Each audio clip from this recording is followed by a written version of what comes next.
Say it right. Mastering adverbs in English collocations. Hello, language learners.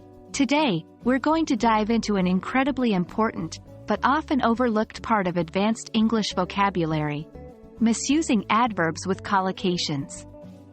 Adverbs spice up our language, but if we use them incorrectly with collocations, it can lead to misunderstandings and make our English sound less natural. Let's get started. First off, let's discuss what a collocation is. A collocation is a combination of words that are often used together. The pairing sounds natural and correct to native English speakers. For instance, make a decision instead of do a decision. Now, let's apply this concept to adverbs. Here's the tricky part.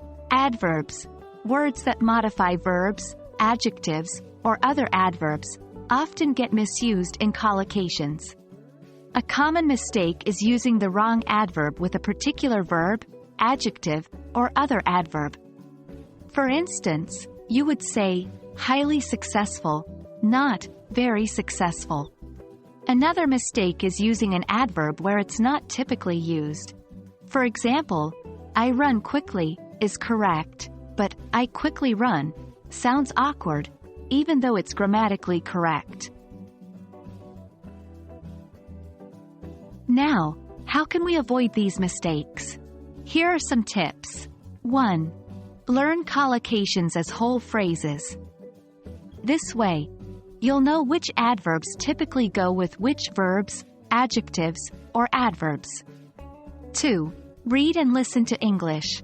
Seeing and hearing correct collocations can help reinforce them in your memory. 3. Practice. The more you practice using correct collocations, the more natural they'll feel.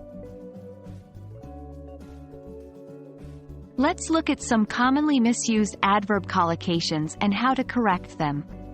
Incorrect. Strongly recommend. Correct. Highly recommend. Incorrect. Fully understand. Correct. Completely understand. Incorrect. Very tired. Correct. Extremely tired. Understanding these corrections can significantly improve your English proficiency. And that's it for today, folks. We hope this video has helped you understand how to avoid misusing adverbs with collocations in English. Remember, practice makes perfect. So, keep practicing, keep learning, and you'll master these tricky adverb collocations in no time. Until our next lesson, happy learning!